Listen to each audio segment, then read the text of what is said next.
Thank you everyone for joining us today for the Paueru Gai Dialogues on memory, mythmaking, and community resilience. My name is Eddie Takianagi. I'm the president of the board of directors of Powell Street Festival Society. I am a Nisei, second generation Japanese Canadian, the child of post-war immigrants to Canada, born and raised in Alberta on the lands of the Cree and Athabasca Chippewan peoples. I moved to Vancouver 20 years ago, and through my work, volunteer activities, and involvement with the Powell Street Festival, have deepened my knowledge of Japanese Canadian history and its connection to the geographic location of the downtown East Side Paueru Gai neighborhood. Thanks to my involvement with the Japanese Canadian community, I have had the honor to hear from elders their experience of internment and displacement. And I have had the privilege to see the resilience of the community as the intergenerational trauma of dispossession is used to fuel a drive for equity and social justice. The downtown East Side Paueru Gai neighborhood, which was home to the Japanese Canadian community, is the unceded, unsurrendered, and stolen territories of the Tsleil-Waututh, Squamish, and Musqueam people. I am now privileged to be on these lands as I grapple daily with my own accountability and my part in the pattern of systemic colonization and displacement. Today we're talking about stories. In the present time, I see widespread and entrenched discrimination, dehumanization, and abuse of vulnerable people and the worsening disparity between the privileged and marginalized populations. As our own community faces a resurgence of prejudice and violence, I strive to harness my own anger at these injustices and to forge allyships with other racialized and marginalized communities and to stand in solidarity to work for positive change. I invite everyone attending today to listen well. Take this opportunity to reflect on your own history and the history of your community, what lessons you may have learned, and be generous in our breakout groups to explore if there are ways to use the past to open the future to new possibilities.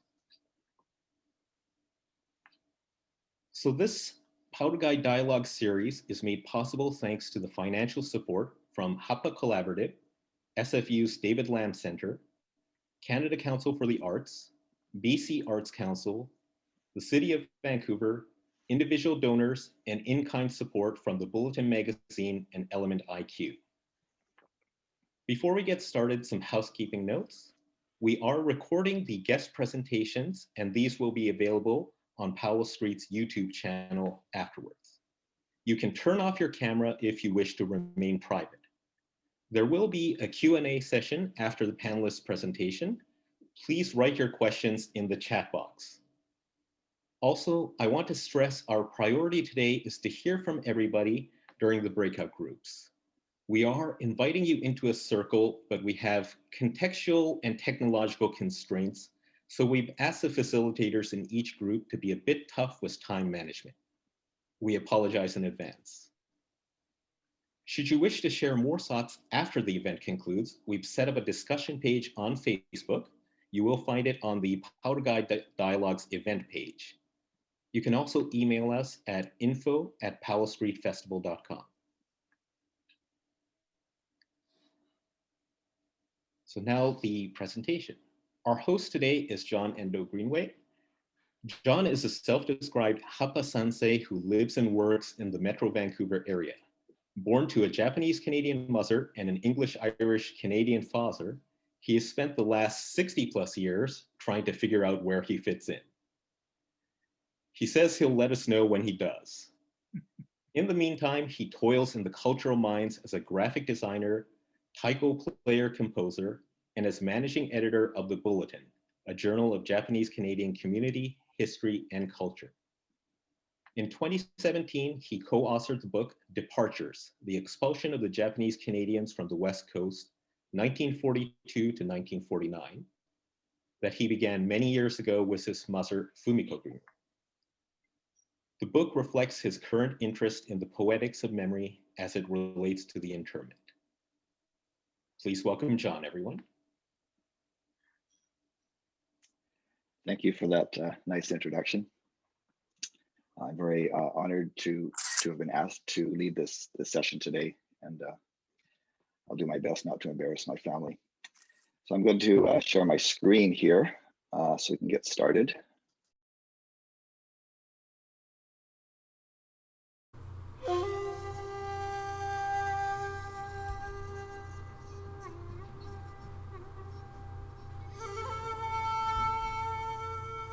This presentation arises out of books and websites I've worked on over the years.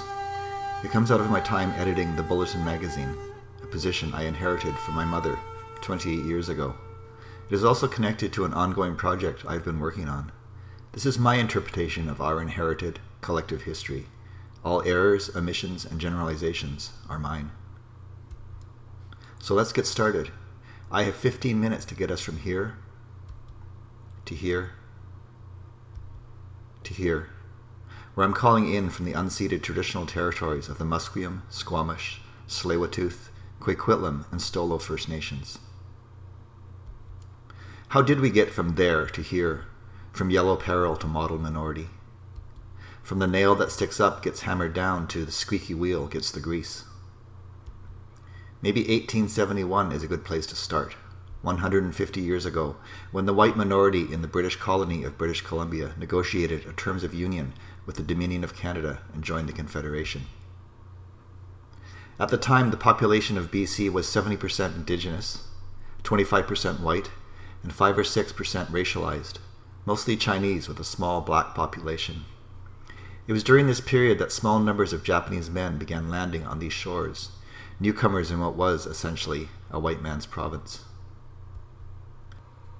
We really don't know who the first man was to settle here. You could well argue that the Japanese Canadian community began in 1887 with the arrival of the first woman, Yoko Oya, or 1889 with the birth of the first Nisei, Yoko's son, as indicated in this newspaper clipping in the Vancouver Daily World, every name misspelled. As a tragic side note, the boy Katsuji killed himself at age 33. This is an immigrant story, a settler story of settling and unsettling. Carried to these shores by the Kuroshio, the Black Current, the story of the early immigrants is a familiar one, of hard work and sacrifice. We believed the British concept of fair play applied to us. Work hard, head down, play by the rules. Good things would come. We would be safe, part of the Canadian story. This was our promise. And so we built families, we built homes, we built community, and in doing so, we held close the myth of Canada as a nation for all. As our reward, we were sent to summer camp in the winter, as playwright Rick Shiomi once said, and in that instant, the mythology of a nation built on hard work and fair play was shattered. We were uprooted from our homes and transplanted an invasive species.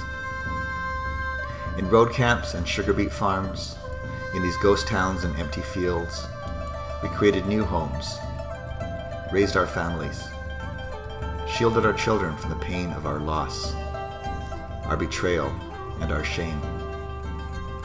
Carefully packed in suitcases and furoshiki, in tins and wooden boxes were the tools for our survival, a belief in our collective strength, our carefully nurtured mythology, and we endured. In the shadow of these mountains, in the shadow of this war, on the weathered boardwalks of these ghost towns, we danced the dances of our ancestors. 4 years after Pearl Harbor, with no early release for good behavior, we were uprooted again, with no homes to return to.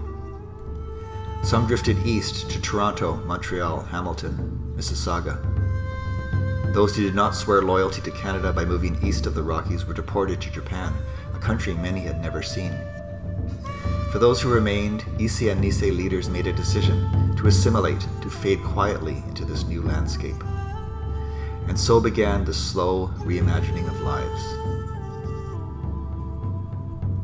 On April 1st, 1949, 4 years after the war ended, full rights of citizenship were granted. The gradual shift from enemy alien to model minority began. Some returned to the coast. Many chose to remain in the east. Some were embittered and would never again cross the jagged peaks of the Rocky Mountains. The post-war years were marked by silence and quiet resolve. Paueru Gai had become a ghost town. The next generation was born into a half-world, many severed from myth, story, memory, swaddled in layers of silence, raised to be real Canadians. This is my generation. We are the Sansei, children of the boat builders, the cannery workers, the fallers, the miners. Like many others of my generation, I grew up knowing little or nothing of the history of our people. This is my grandfather Endo pre-war. He cut a dashing figure standing outside his diner. This is Chohei and Tomi Endo with their firstborn, my mother, Fumiko. Here are two of my aunts in Moose Jaw before the war. Our grandparents sometimes visited us in Toronto. They were mostly strangers to me, my grandfather and grandmother. I couldn't understand their Japanese. They couldn't understand me. When I talk about our experience coming to a new land, our experience being cast out of our homes and province, our return, it is a second-hand story, retold so many times it becomes mythologized. And there's always so much left unsaid, so many stones left unturned. It's history that many of us have absorbed through books and photographs, songs and poetry, if we're lucky, through family stories. The willingness to finally tell our stories led to the 1977 Japanese-Canadian Centennial, which in turn gave rise to the first Powell Street Festival. The success of that first festival opened the door another crack. As if roused from a long slumber by the sound of Japanese taiko and the smells, the glorious smells of home, Japanese Canadians returned to Powell Street. They would return year after year. 44 years on, the festival is helping nurture a new generation of activists, squeaky wheels with a much broader global perspective who refuse to be hammered down. I found community through music. I joined the band Kokoho Rose in 1978. I met Rick and Sean, Linda and Joyce, my neighbors Take and Tamio. And just like that, I was part of something bigger than myself. As a newcomer, people were having to explain things to me, the different generations and all that. This photo was taken over 40 years ago. I still have that guitar, but not the pants. The first time I heard of the internment, I was sitting in Rick Shiomi's kitchen. He was talking about what had happened to his family during the war. I remember he began to cry. It shook me, the depth of his feelings. It was my first sense that there was something deeper lying beneath the surface of what it meant to be Japanese Canadian. If Kokoho Rose gave me an entry to community, taiko gave me a voice to speak with. This is Katari Taiko, Canada's first taiko group, bringing taiko Canadian style to the Powell Street Festival. The same year that Katari Taiko formed, this book was published, Inalienable Rice, a Chinese and Japanese Canadian anthology. The book is filled with contemporary writings and photographs. Some heavy hitters contributed to it. People like Roy Miki, Joy Kogawa, Terry Watada, Jim Wong Chu, Roy Kyoka, Gordon Hirabayashi, Paul Yee, and many more. The first poem in the book is called To Our Own by Glenn Nagano. The last stanza reads, "The Issei survived, the Nisei endured, the Sansei just faded away, just faded away." Echoes of Terry Watada's song New Denver with its chorus, New Denver is washed away in the rain. Washed away, faded away, recurring themes, the Sansei just faded away. I had just learned what it meant to be a Sansei, that I was a Sansei, and here I was already, just fading away. There is real strength in this community. As an artist, I find myself pulling on the threads, teasing out strands here and there, weaving them into my own story. I find myself pulled back again and again to the Kootenays, to this place that was both prison and home, and ultimately a way station. The last time our community was together, before being split in two. This summer, Amy and I, along with Emiko and Kaya, took a road trip to the Kootenays, stopping in at the various camps along the way. It was a wonderful trip, a chance to reconnect with the girls and reintroduce them to a part of the province they had last visited as youngsters. This is the lake in Kaslo. This is the same lake, the same beach. So many layers of history intersect in this place where we now holiday. The ghosts of the silver miners and homesteaders disappeared, all traces of the first peoples lost in time. I'm reminded of this song by R.E.M's Michael Stipe. This is where they walked, swam, hunted, danced, and sang. Take a picture here. Take a souvenir. I have a deep and abiding connection with Route 3, the Crow's Nest. I drove that road to say a last goodbye to my father in Nelson, then again a few years later to sit at my mother's bedside as she slipped out of this world. The long, meandering drive east always feels in some strange way like coming home, if that makes any sense. I've come to know what lies around every corner of the road, every mountain pass, every lush valley. Driving that highway, I remember a poem by the great Canadian poet Al Purdy. Here it is in my own words.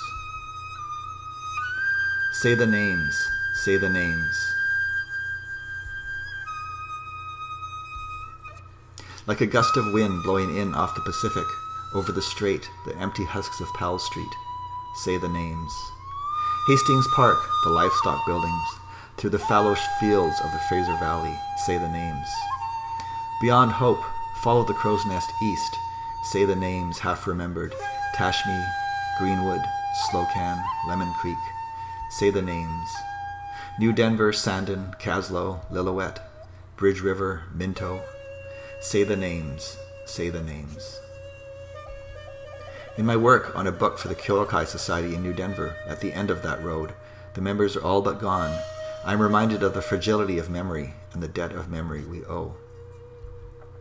As artists, we pick up the pen, the brush, the bachi, the clay, whatever means we have at our disposal to make sense of this fraught and complicated history.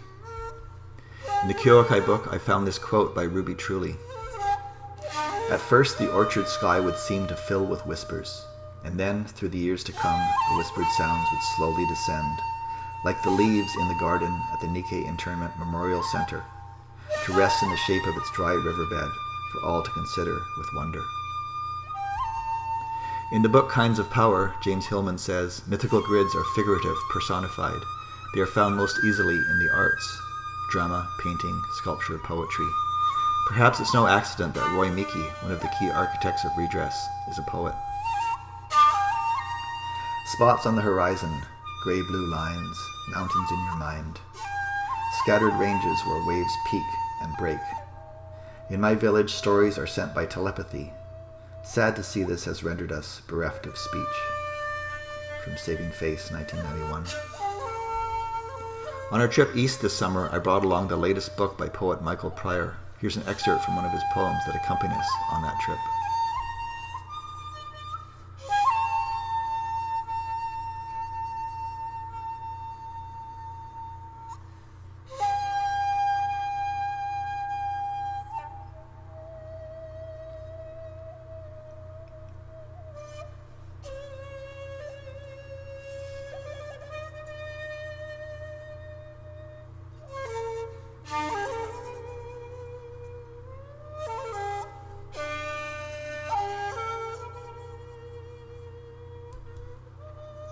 Ultimately, our stories are inextricably tied to the mythology of Canada as a great, inclusive nation that welcomes many, yet can't provide clean drinking water to everyone. A country built on broken promises, yet holds such great promise. I'll end with the words of Bryce Kambara from an interview I did with him just last month in the Bulletin. I think mythologies are fundamental and vital to the story of a people. They're like a river with countervailing currents of cohesion, division, hope, despair, on which we all travel together, and they're so hard to come by.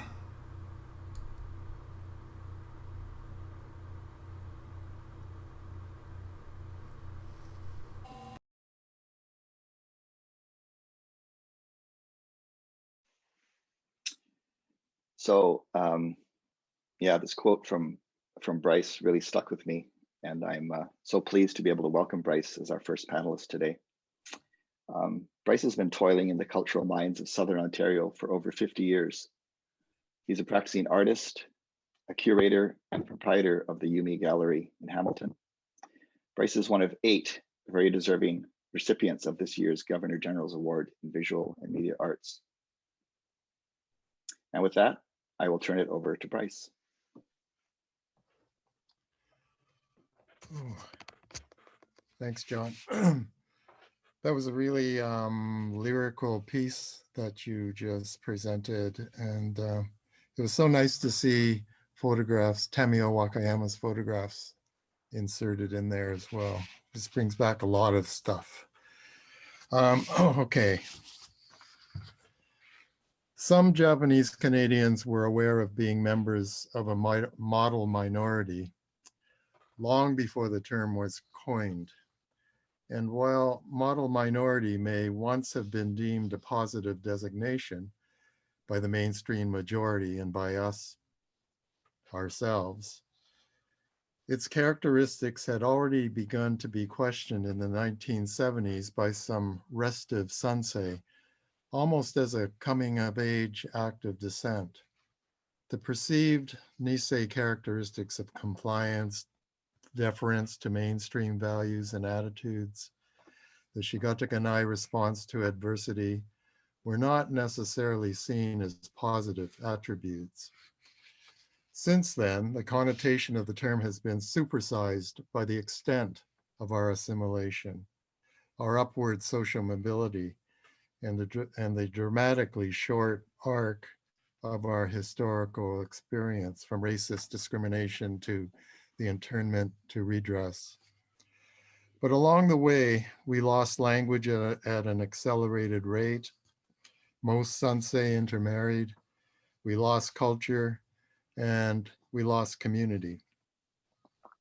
In 1977, the Hamilton chapter of the JCCA, which was the precursor to the NAJC, organized two important events as its contribution to the Japanese Canadian Centennial Celebration.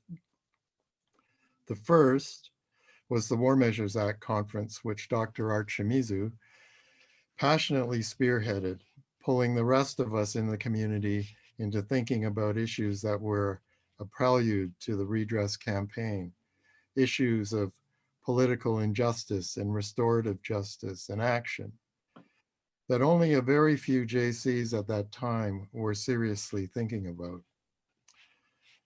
On the eve of the War Measures Act conference, which took place at Mohawk College, the participating guest speakers were hosted at Jim Katanaga's home in Hamilton.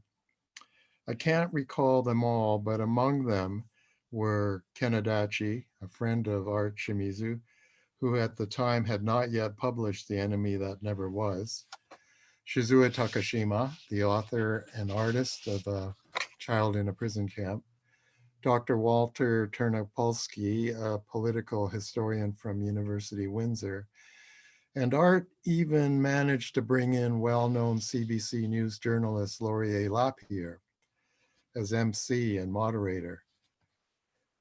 As we chatted over drinks at the Katanagas that evening, I remember Lapierre's comment to me. He said that the Nisei are a lost generation. I was taken aback hearing that from him, but I kind of understood what he meant. The second centennial event in Hamilton was the Sansei Identity Forum, at which Shizue Takashima was again a panelist, along with me and Alan Hota, former editor of Torah magazine. It really was a first time and timely event for Eastern Sansei. Toronto Sansei arrived in a rented bus. Cassandra Kobayashi arrived on her motorcycle. We talked about coming to terms with our identity as JCs. We talked about assimilation, the lostness of our parents' generation, as Laurier Lapierre had described the Nisei.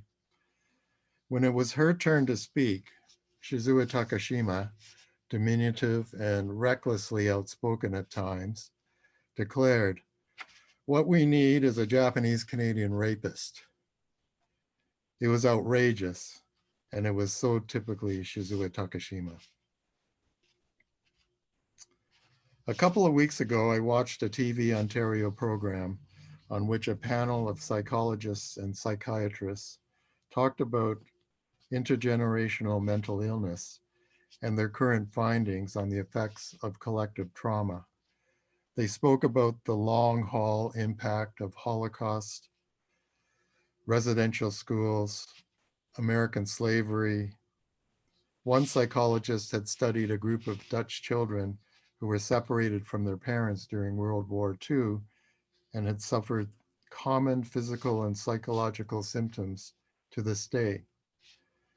Although they found strong evidence of cause and effect, they also emphasized how these negative effects of collective trauma could be mediated by individual resilience and experience.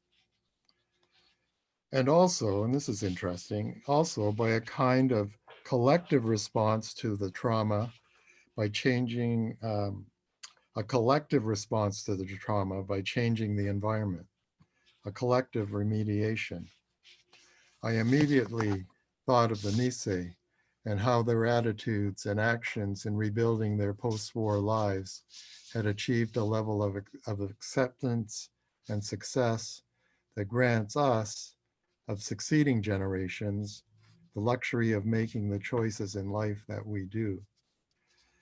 If criticism is heaved our way about the manner in which JCs collectively adopted, dealt with, and shaped their place in society, our model minorityness, it comes with the territory, I think. Here I had intended to quote from a speech Waimiki gave at the opening celebration of the exhibition Shikata Ganai at Burnaby Art Gallery in 1989, but it would take me way over my time. So suffice to say, I'm glad that we do have a representative body of writings, memories, reflections, stories of the JC West Coast experience. I think these are powerfully evocative expressions that for me are unabashedly mythological. Collectively, they are like our Turtle Island, and their great value is inspirational, a tie that binds us. They give us history, they give us strength and perseverance, they give us resilience and a basis for community. There's my, I think that's 6 minutes. Wow, that was just great, Bryce. When I talk about this divide in the community that separated us after 1949, you're one of the people I think about. There's this whole collection of thinkers and artists out there that we really don't hear about that much. And if there's one, I guess, silver lining in this whole pandemic is that I think it has allowed us to or forced us in a way to reach out across the country to our comrades and our peers in the East and same in reverse. So I'm just so pleased that we're having these conversations today. So here's a fun fact for you. Katari Taiko's first ever performance was in a little tiny mining town that was virtually clinging to the side of a mountain in a town called Faro in the Yukon.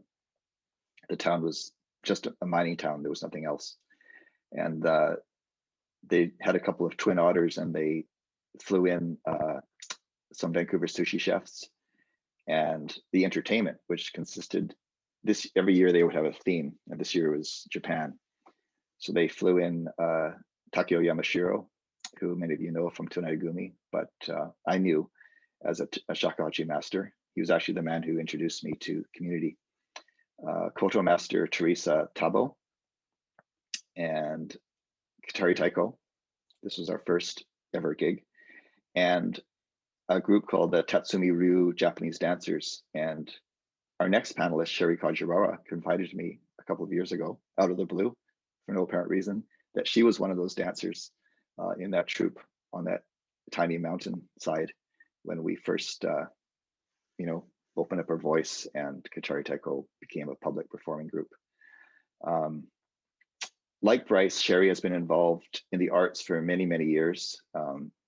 I've known her mainly through the Nikkei Museum, National Museum in Burnaby. but she's a gallerist, a director, writer, editor, publisher, and curator. She's worn many hats over the years. And with that, I'm going to give the reins over to Sherri Kajiwara. Thanks, John. I'm going to see if I can share screen. I had some technical challenges during our rehearsal, so bear with me. Okay, can everyone see that?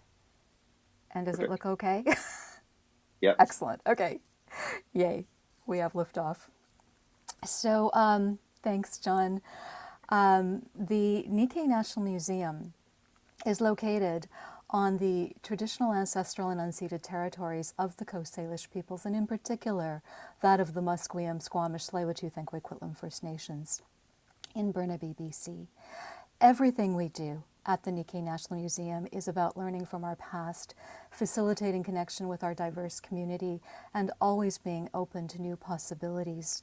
For us, questions of community resilience and cultural values and how they may have been passed down through generations is our MO. So first I'm going to quickly take you through our exhibit from summer 2019 through summer 2020 that was based on research in our permanent collection, archives, and community consultation.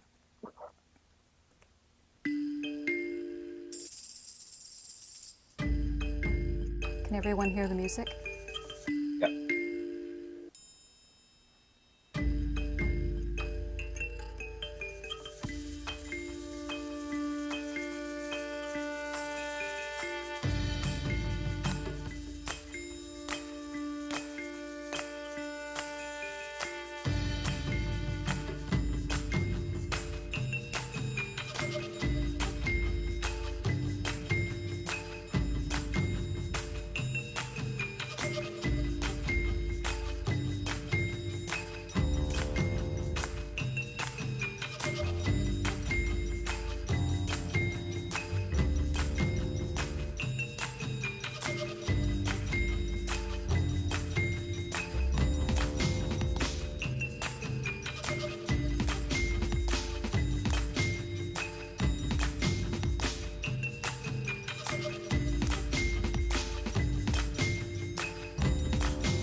So I am responding to how we continue to do our work within the challenges presented by the pandemic, led by our Executive Director, Cara Gushin-Mon-Foster.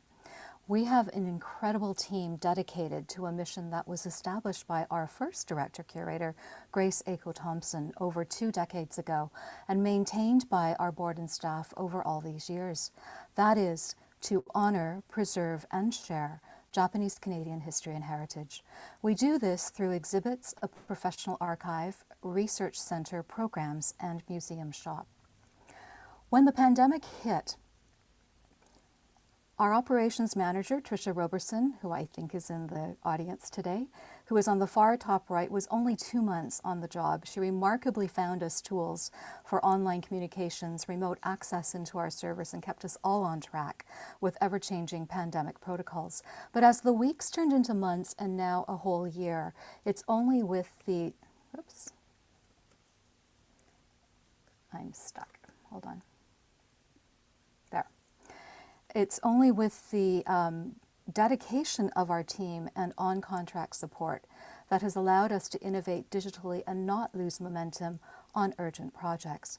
Our collections management team, led by Lisa Ueda, continue to grow our moving images collection and searchable database, which hubs the collection of the JCCC in Toronto, the New Denver Internment Memorial Centre, and the JC Cultural Centre in Kamloops, in addition to our own collection. Spring Break Manga Camp was in session when we had to close our doors on March 18th, and Summer Manga Camp moved outdoors to the Nikkei Garden at half capacity, paired with online activities for kids to do at home. The museum shop swiftly improved its online presence with offerings at nnmcc.square.site, and Nicola Ogiwara, our museum programmer and shop manager, developed a lobby display to feature local artists monthly, which continues today. The Broken Promises exhibit on the bottom half of this slide was just about to go into fabrication last March, when we quickly had to include PPE and reimagine all interactives.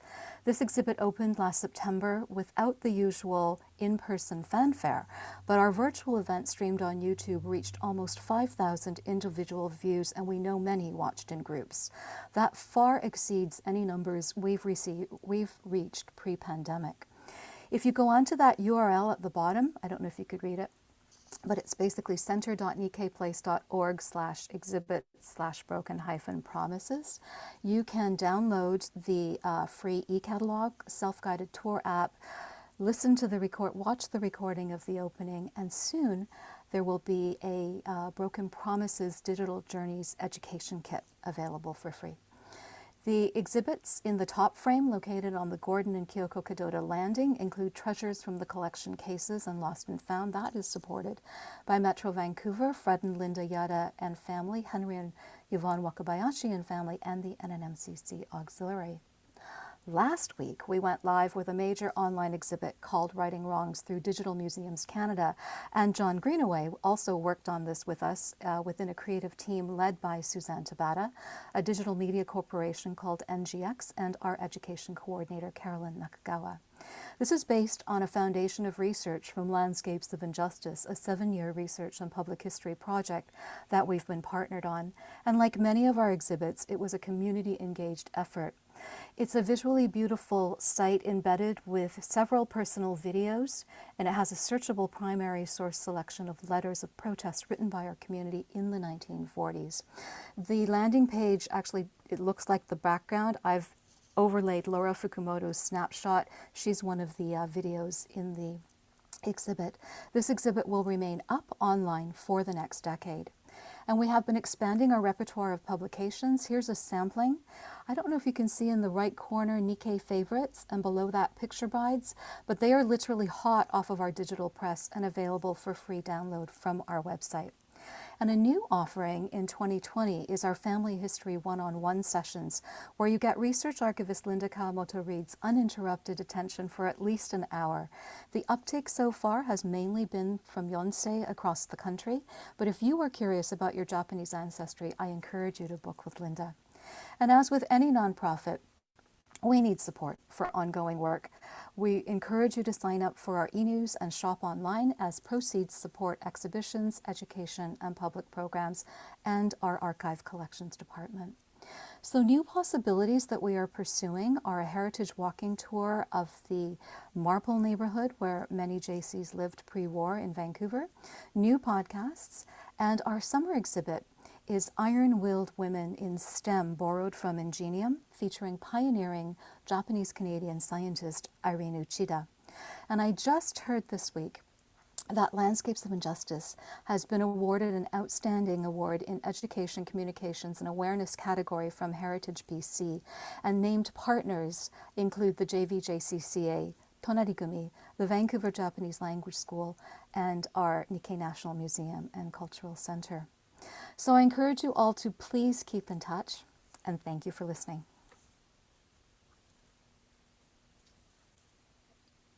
Thank you, Sherri. And I will stop sharing. There we go. You keep sharing, just not sharing your screen. That's right. That was wonderful. Thank you. It's so wonderful now to have this, the museum in Burnaby that we can use as a gathering place. So I think we're going to enter a Q&A period now. And let's see. So we would like to ask you to put your questions in the chat, and we will do our best to answer them. Maybe I'll start out. I have a question for Bryce, actually. So Bryce, your brother and your uncle, and I didn't know this until I interviewed you for the bulletin, initiated the Nice mass evacuation group that protested men being separated from their families and sent to road camps when the internment started. Because the original plan was to send the women and children to the camps and the men to the road camps. But your brother and uncle, your father and uncle were turned in to the RCMP by someone they knew apparently, and were sent to Angler in Northern Ontario for the duration of the war. Is this a story you grew up knowing, or like many JCs, did you learn it later in life? And if so, how did it impact how you see the wartime experience of our community? I had, I think I had heard the story from my father when I was growing up, but I didn't really know what it meant, and I didn't know where it fit into my family's past. It certainly didn't make me feel resentment. At that age, I just took it in.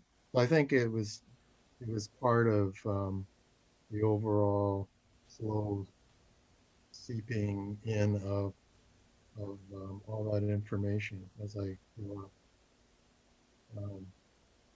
Because as a typical Nisei, he didn't speak all that much about it, and he certainly wasn't very emotional about it. It was just something that happened. I mean, when I mentioned the friend, well, the person they knew that turned them in, it turned out that they were neighbors up the street in Hamilton. I never knew that.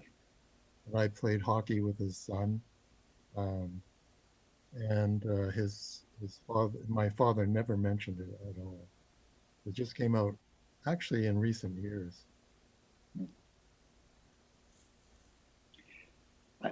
One question I've had is, so the overarching view of the internment was that the Japanese Canadians were quite passive.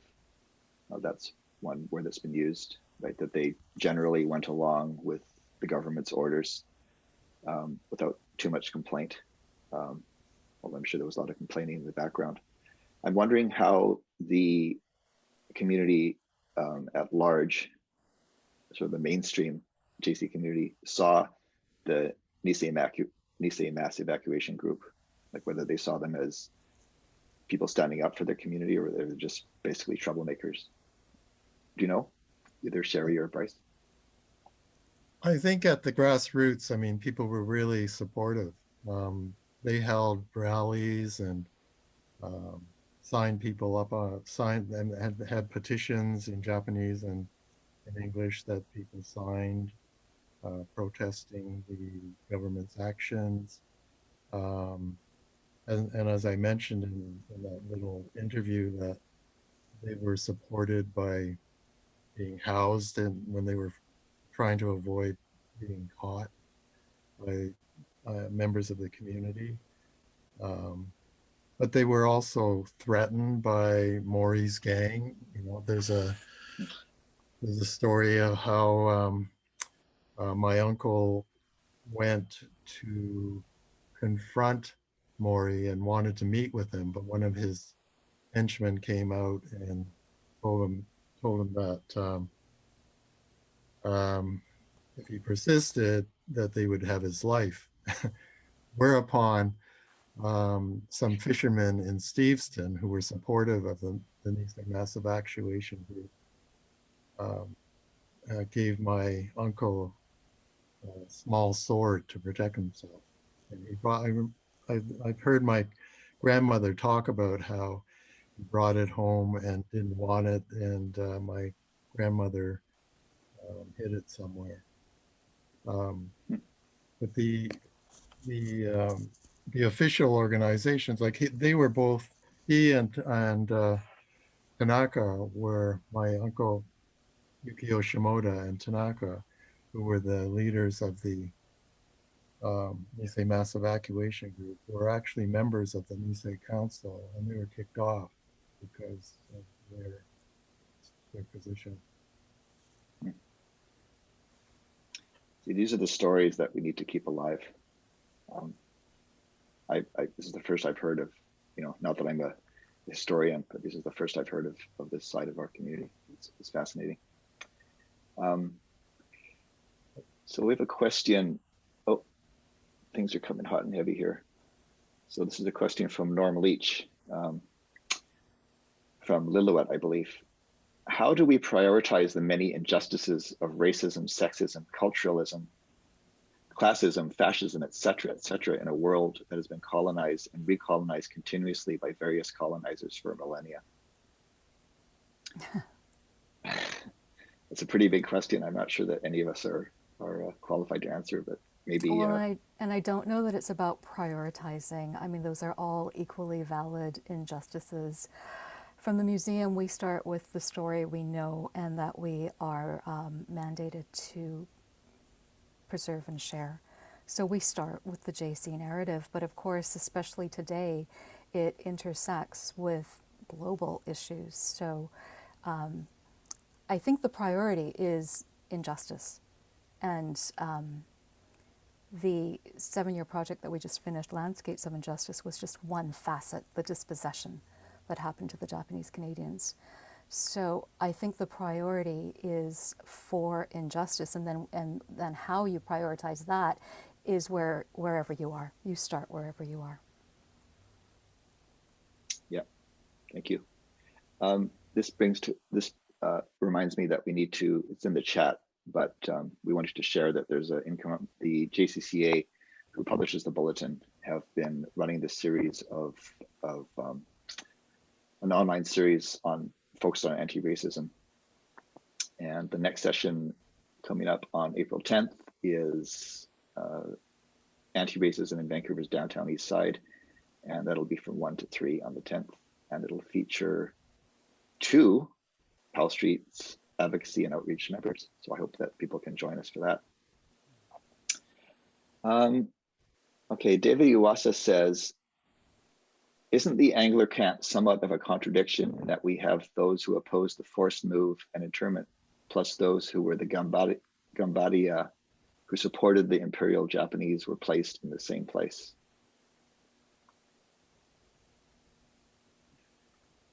Well, yeah, I remember I've read some of my uncle Yukio Shimoda's notes, and there was sort of a divide in those camps, in the Angler camp as well, and I remember my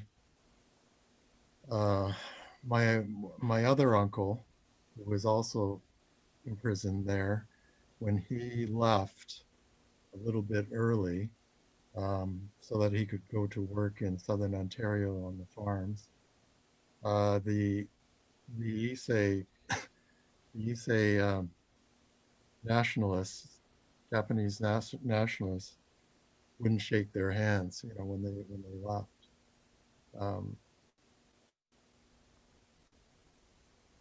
The Issei had very strong patriotic feelings about the ones that were in Angler anyway, about the war. And they held out. They were the Gambari group that held out, and they were hoping that Japan was going to win the war. Just a quick question. Can I just interrupt in that? I'm wondering, for instance, Bryce, is anyone doing a sort of a more definitive work on this in terms of looking at what happened at those places and the different individuals that were there? Because it always was sort of left out in the sort of the ether. They were the ones that were taken away and disappeared in a sense, in a not in a real sense, but in a sort of a certainly in terms of a speaking out sense. Well, David, there's a really, sorry, Bryce, there's a No, go really ahead. good book called POW that was published through the NAJC. And it came across my desk a few years ago. I actually wrote a little book review in one of the issues of Nikkei Images. And it actually is from someone who lived in the camps. And so they do mention this divide, but it's a fascinating book. And I'll see if I can find the actual title, and you're welcome to take a look at it. It's in our library also at the museum. I mean, Yeah, it's interesting, you know. Oh, go ahead. No, go ahead. I'm done. I was going to say it's interesting that in this, you know, we have these mythologies that we've built up and this sort of picture of the overall community, but there's also, you know, sometimes I'm starting to think that it's what's left out of those mythologies that's as interesting as the mythologies themselves. You know, these stones that we either don't want to turn over or can't turn over. I mean, our narrative is that, you know, we were basically Canadian patriots, that we were as Canadian as we could possibly be, and we were still sent to camp. Yet there was this component or contingent of, I guess, mostly Niseis, but some Kika Nisei, I understand, many of whom that were sent to Angler that were loyal to the emperor and who were just basically waiting out the war in the hopes that Japan would win and rescue them from this from this Canadian government. So yeah, it's interesting, the various layers in our community, and which ones tend to rise to the surface and others tend to sink down lower. The Americans have discovered this too, in that they're covering stuff under the so-called no-no boys, the people who said no, they weren't going to join up, they weren't going to do this, and this was another part of the mythology about the community that makes it a lot more complex than what seems to have emerged or that we have tried to portray. Well, the other thing that I'm finding, speaking about my father and uncle's experience, kind of emotional. I'm kind of surprised that I'm catching myself that way, but because there's one way of perceiving the history from a distance, and I start to empathize with Yonsei, for example, who are even more removed, and I wonder about how they relate to the experience, and because so many of them are drawing on it for for studies, for their art, expressions of art, and yeah, it's just something I'm suddenly starting to wonder about. Because Go ahead. Keep going. Yeah, at the core of all that is some sense of community, I think, and I don't know what, if there is a strong identification with community among Yonsei, what that is. I mean, I don't think it could possibly be the same as mine. So I'm just wondering what form it's taking, how it affects them. I'm finding that the Yonsei are incredibly curious and active, and really, I'm really excited to work with many on my team. In fact, I've heard from folks like John that it's actually the Yonsei generation that is really eking out these stories and making him more interested. And I'm hearing that from some members of my board whose children are of age now to work with us, and they are the ones bringing their parents along and really discovering these stories. So I have a lot of hope for that. I just want to jump into another question that was on the feed that I saw go by. I think it was Owen who asked about the JCs in the Marple Musqueam area. Remember I mentioned podcasts that were coming up? There is a brand new one that Nicola Ogiwara and Linda Kawamoto-Reid and Raymond, who's on the guest panel or guests list today, have been working on Marple. And that is right now in the process of being completed. There's some really interesting interviews, and I believe including one of our emeritus board members, Sam Yamamoto, who turns 100 this year. So there's going to be some exciting not new stories, but a new output of stories that have remained hidden before, and that's specifically in the Marple area. So stay tuned to the website of the museum, and we'll have the released information out soon. Thank you. Dan Tokawa had to leave, but I guess he won't be around to hear the answer, but he has several comments. He says, well, the comment, great format with lots of future potential, but he says, perhaps it's generational, but the word mythology means fiction to me. It seems it's being used here to mean history. I can never understand the mention of shame. If you never did anything wrong, there isn't shame in my view. Bye for now. Says, Sorry. I mean, Bryce can probably speak to this better than me, but my impression is that there was a great deal of shame that was held by the Nisei and maybe the Issei as well, that they felt there was something in them that caused them to be mistreated by the government. And I think partly lay behind the decision in the camps as they were starting to be closed down, that they would, like I was at a symposium once with I believe a pastor from Lethbridge, who said he was actually in the room when the leaders of the community sat down around a table and made the decision that we are going to assimilate. We're not going to gather. We're going to go east. We're going to do what the government said, and we're going to, seat ourselves throughout the community, not gather, not bring attention, not call attention to ourselves, and be good Canadians. And maybe if they did that, then this wouldn't happen again, which I think is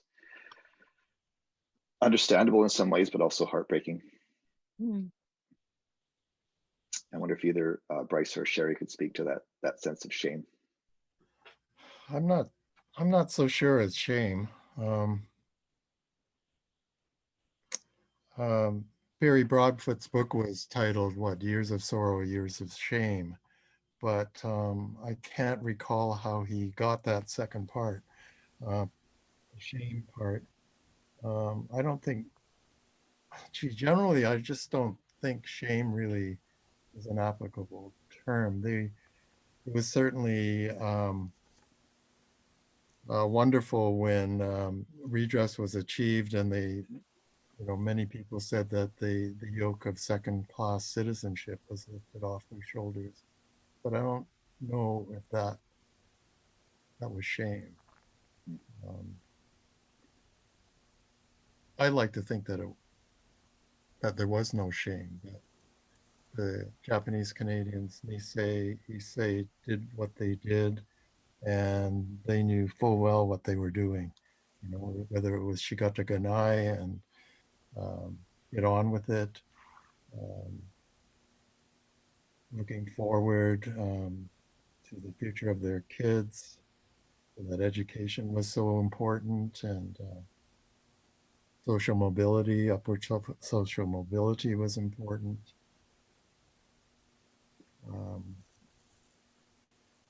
I never had a sense of shame emanating from my family, my grandparents, or my uncles and aunts, or my parents. I have to agree with Bryce's last comment, but I also know from research we did within the Landscapes of Injustice Collective that there are many, many, many records of life because of the fissure of the internment era and life after, where folks had to rebuild based on nothing, that many required welfare. Or, someone else had brought up the mental health issue before.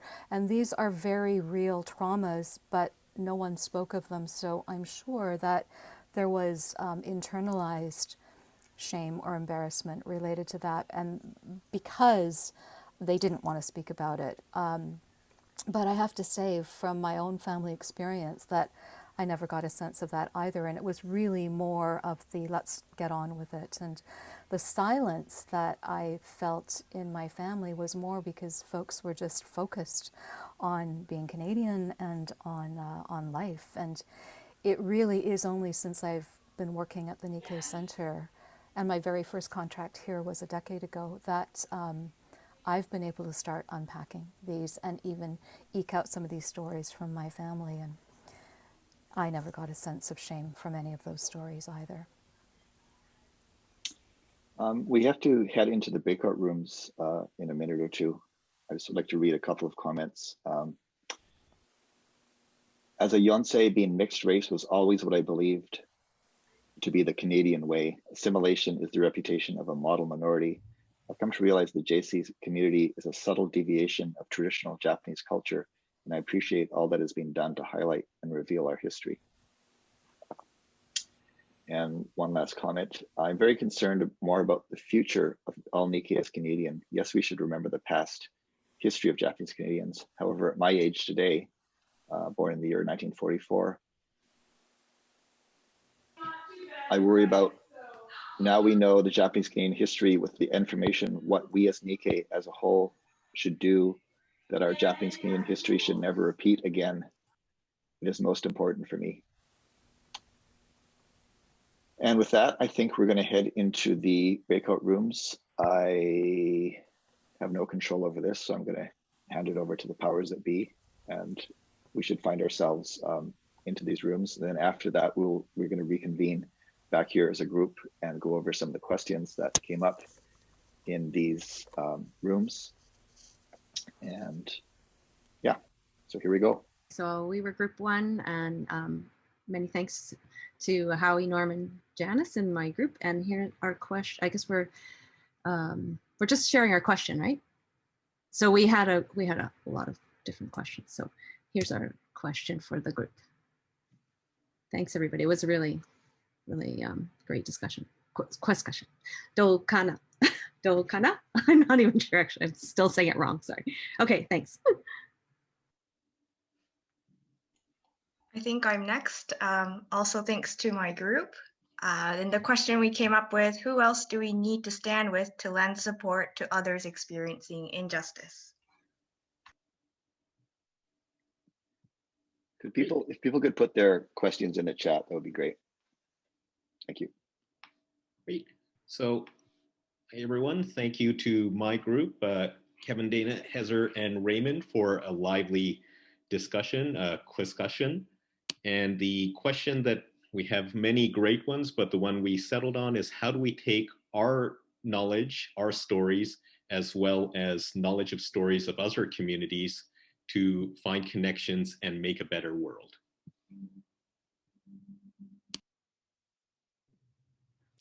Okay, we also had an amazing discussion in our group, and I'm going to share 3 short questions. So, what stories have been untold? In what setting can we tell these stories? And how do we keep stories resonating without the first-hand voices of Ise and Ise?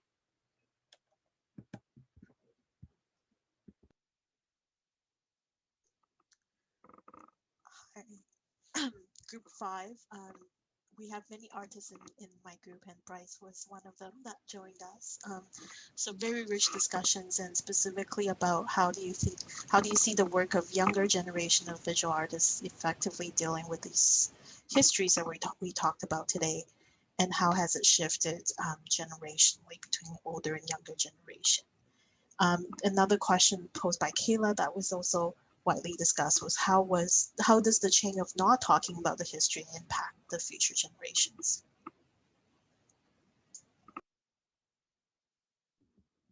Hi, I'm from group 6. We have lots of stuff also, but just summarizing 3 things from Ellen Megumi.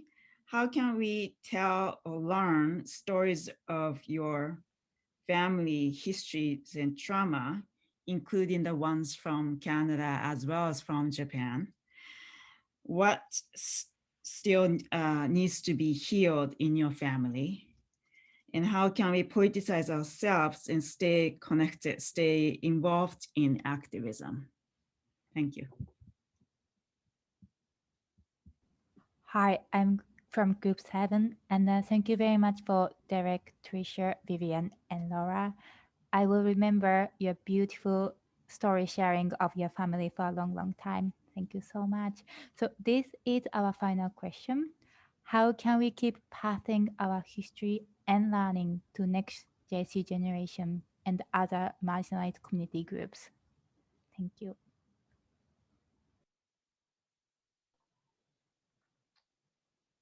Hi everyone, I'm Sammy from Group 8. We had Julie, Shahi, Lillian, Rick, and John in our group, and I'm going to share our concluding question, which was, what do we pass down to future generations, and what do we owe those who supported us?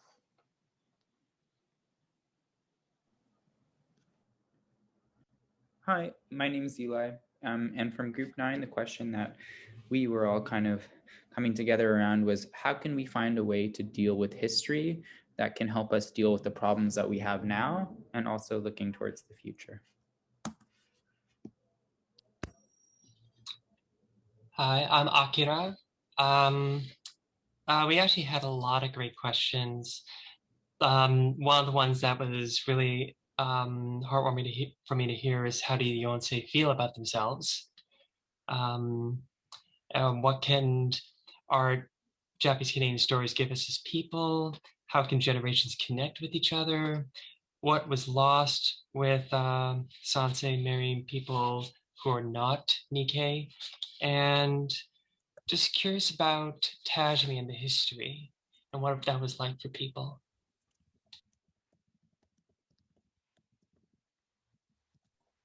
Hi, my name is Rebecca from Group 11. I just want to thank Calvin, Lucy, Emmy, and Hanako for a lively discussion we had in our group. And our question is, how can you harness the emotional impact of your family stories to understand and engage with social justice?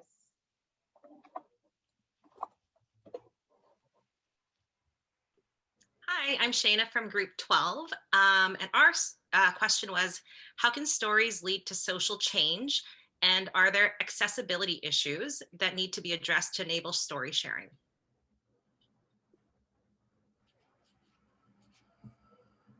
And also, John, sorry, I actually just realized I just pasted my Group 1's question in the chat, but the question actually is, how do you create a balance between those with power and those without in order to provide safety and allow vulnerability in order to have really difficult conversations?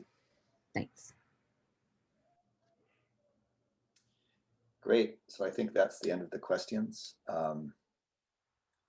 From my point of view, I think this was a really, really great session. And these questions that have come up in these breakout rooms are questions that many of us have been wrestling with, I think, for many years. You know, what is a community if not a collection of stories?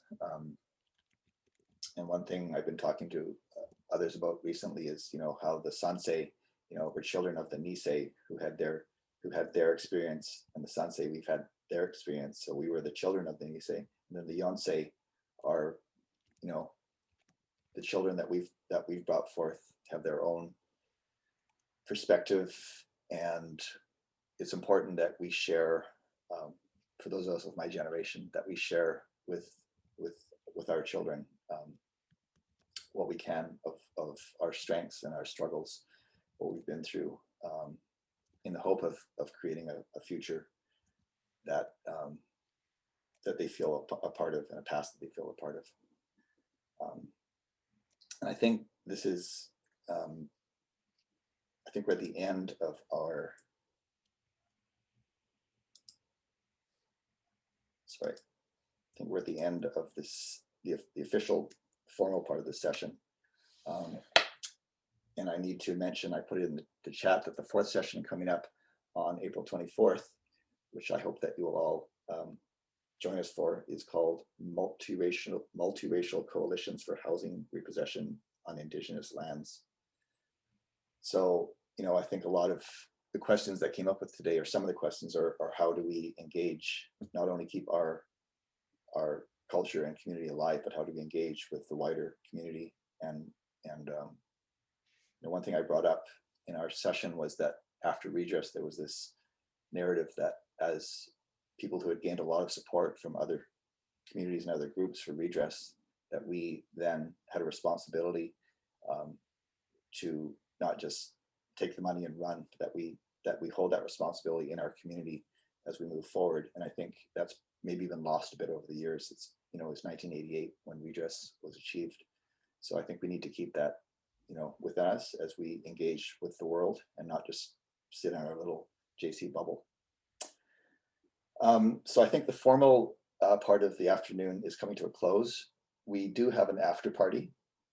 We're all going to gather in a virtual Chinese restaurant, maybe the Ho Ho, something like that. And we're going to sit around and drink tea and maybe a few beer and maybe, you know, have some hot and sour soup and just hang out. Anger, not anger. So probably a lot of you are burned out and zoomed out, but so you're welcome to leave, go have a snack, use the bathroom. And those of you who want to keep talking and share in the hot and sour soup are welcome to stick around. I believe and I hope that Grace Echo Thompson, who unfortunately was scheduled simultaneously with our session, like the exact same time, which was not very good planning on someone's part. So Grace was having her book talk on the NAJC, and she's supposed to jump on, hopefully, fingers crossed, around this time and join us for our after party.